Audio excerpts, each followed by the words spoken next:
Mohamed Salah might never play for Liverpool again. Let that sink in for a second. One of the greatest players in Premier League history, 9 years at Anfield. Goals, titles, moments that will live forever. And right now, nobody knows if he's done. His season might already be over. His Liverpool career might already be over. And he has to watch from the sidelines as his team travels to Old Trafford of all the weekends for this to happen. Because this isn't just any game. This is Manchester United versus Liverpool. At Old Trafford, with United 3 points clear in third, with Liverpool coming to our ground in the worst injury crisis they've had in years, no Salah, no Ekitike, no Bradley, no Endo, potentially no Alisson, potentially no Mamardashvili. Their goalkeeper situation alone, I don't even know where to start with that. But here's what really gets me. Here's what I keep coming back to. Manchester United could confirm Champions League football this Sunday against Liverpool at home under Michael Carrick after everything this season has been. If you told me that at Christmas, I would have laughed. I genuinely would have laughed. But here we are, and the story of this game is so much bigger than just 3 points. This is about legacies. This is about futures. This is about what happens next for both clubs. Right, if you're new here, I'm Bella. This is Bella MUFC Analysis. I talk United, I talk football, I talk tactics. I don't do media takes. I don't do clickbait. I just tell you what I actually think.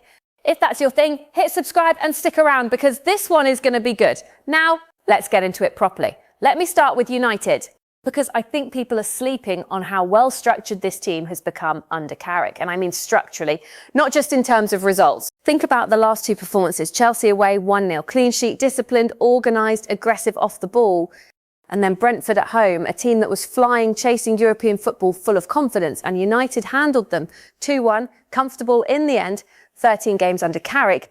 13 games United have scored in every single one of them. Now, I know what you're thinking. OK, Bella, that sounds good. But what does it actually mean tactically? And here's where I want to go deeper, because it's not just about goals. It's about what that run tells us about how this team is being set up.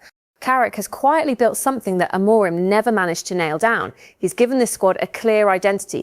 Press high, transition quickly, be dangerous on set pieces, and when you don't have the ball, be compact, really compact, not passive-aggressive compactness. There's a difference. And the reason that matters specifically for this Liverpool game is this. Liverpool, even in their best moments this season, have struggled against teams that press them intelligently and then drop into a solid mid-block when possession is surrendered. They lose rhythm, their build-up slows down, and with the players they're missing, the players who typically provide that early vertical pass, that line-breaking movement, that problem gets 10 times worse. Ekitike was that player for them, the one who ran in behind, who stretched defences, who created the space for everyone else. He's gone, ruptured Achilles, season over. And honestly, the difference that makes to Liverpool's attacking shape is enormous. Enormous without him. Who runs in behind? Who puts the back line under pressure? Alexander Isak is in the squad, but he's only just back from injury. He's not Matt Sharp. And Salah, who's probably out, was their creative engine, their unpredictability. Think about what Liverpool's attack looks like on Sunday without those two. Think about that for a second. They've lost their speed, their penetration, their ability to hurt you in transition, and they're coming to Old Trafford now. I want to be honest here, because being a United fan doesn't mean I ignore the real picture. Liverpool are still a dangerous team. They still have quality. Florian Wirtz has had moments this season. Luis Diaz can cause problems. Their structure under Slot, when it works, is difficult to break down. But here's the part nobody is really talking about. Slot himself is under pressure. Real pressure, not just the kind that journalists write about, the kind that seeps into a dressing room. When a manager's future is being questioned publicly, when your squad knows the questions are being asked, that affects performances, it affects decision-making, it affects the energy on the training pitch. Gary Neville, and look, I don't agree with Neville on everything, but he said something this week that I think is spot on. He said this game is more important for the managers than it is for the clubs, and he's right, this is massive for Carrick, this is massive for Slot. Neither of them, he said, can afford an embarrassment on Sunday. And when I think about Slot specifically losing at Old Trafford against a United side that's now comfortably above Liverpool in the table with the season that Liverpool have had, that's a difficult night to come back from. That becomes the moment people point to. For Carrick, it's the opposite. Win this game, confirm Champions League football against Liverpool. That's the argument. That's the case made. You can't ignore that after Sunday if that's what happens. And I'll be real, I want Carrick to get this job. I really want it. Not because he's the biggest name, not because he's got the most experience, but because of what I've seen, because of how he's handled this squad, because of the way he speaks about the game tactically, intelligently, without ego. He's got something, and Sunday is his chance to put a full stop at the end of that argument. Tell me in the comments, do you think Carrick deserves the job permanently after what you've seen? I want to know what you actually think. Now, let me talk about the injury situation in a bit more detail, because I think there are layers here that matter tactically. United are without Lisandro Martinez, and yeah, the article says it's his last game of a 3-match ban, but that still means he misses this one, and Martinez being absent is significant. Not just because of what he does defensively, but because of what he does with the ball at his feet. His ability to carry out of the back line, to draw pressure and find the midfielder in the pocket, that changes how United build from the back. Without him, you'd expect De Ligt to come back in, and De Ligt is still recovering from a back issue, so there's a question mark there. Yoro is back. He came on as a substitute against Brentford and looked composed, which was good to see. But he's still a young player. He's still finding his feet. The centre-back pairing is going to be really interesting because Liverpool, even without Salah and Ekitike, will still try to press. Slots teams always press. That's their identity. And how United's backline handles that press in the first 15 minutes will probably set the tone for the whole game. This is where I think Casemiro becomes absolutely critical. 9 Premier League goals this season. 9 from a defensive midfielder in what is supposed to be a transitional rebuilding season. The man is performing at a level that I genuinely did not expect this year. And what he's done since Carrick came in, the tackles, the clearances, the reading of the game, he's been immense. And here's the thing about Casemiro that I find genuinely moving. He's leaving at the end of this season. Everyone knows it. His contract is up. He's playing his final games as a Manchester United player, and he is giving absolutely everything every single game. Some players in that situation coast.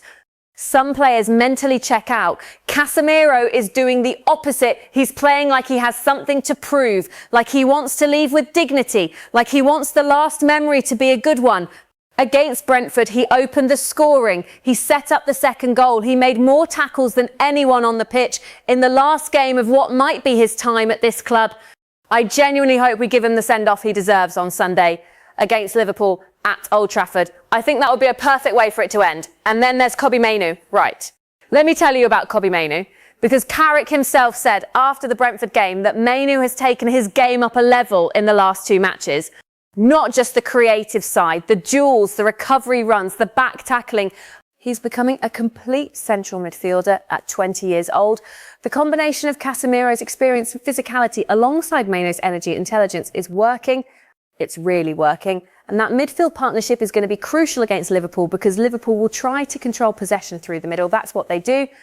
And if Mainoo and Casemiro can disrupt that, if they can make Liverpool uncomfortable in central areas, then United have a real chance of controlling large parts of this game. Now, here's an interesting thing. Gary Neville talked about this being a game of chess. 2 cautious teams, compact, defensive, neither wanting to be caught open. And look, I get why he says that. I understand the logic. But here's where I actually disagree, and here's why. United at home are not a passive team under Carrick.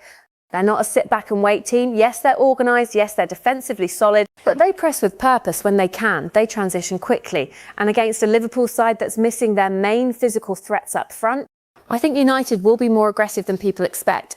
This is where it gets interesting.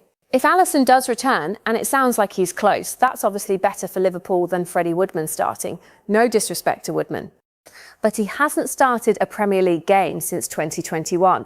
That is a massive ask. And United set-piece delivery, Bruno Fernandes whipping balls in, Maguire attacking them, that's exactly the kind of threat that an unsettled goalkeeper struggles with most.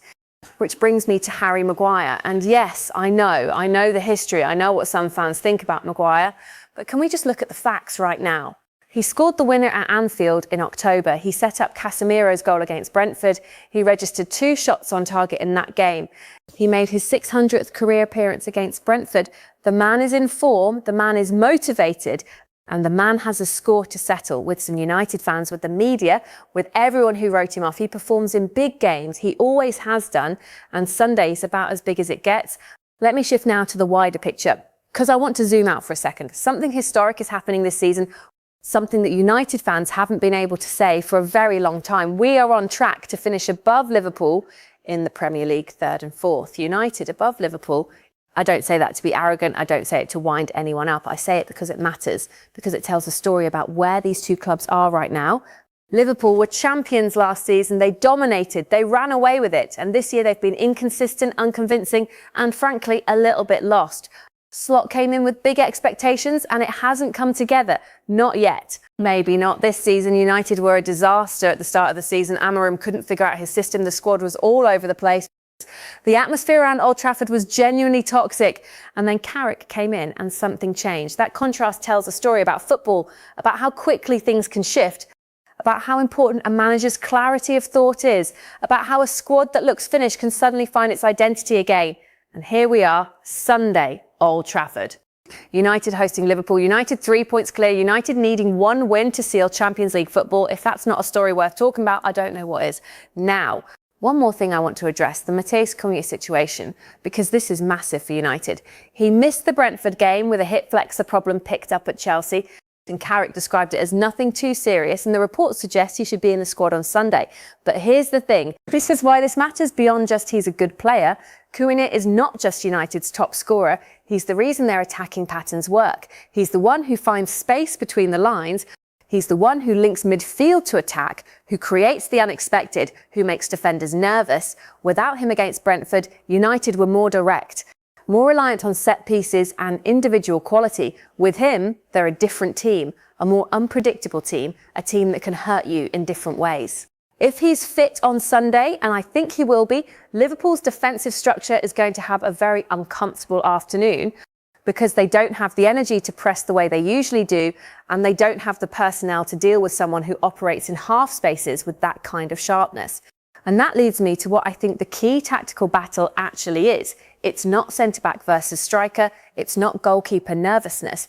It's the midfield press versus Liverpool's attempts to build through it. If United can win the press, if Mainu and Casemiro can make Liverpool's midfielders uncomfortable, slow their circulation, force them sideways, then Liverpool will struggle to create anything meaningful because their width is compromised without Salah, their central movement is compromised without Ekitike, their depth and rotation in midfield is compromised without Endo.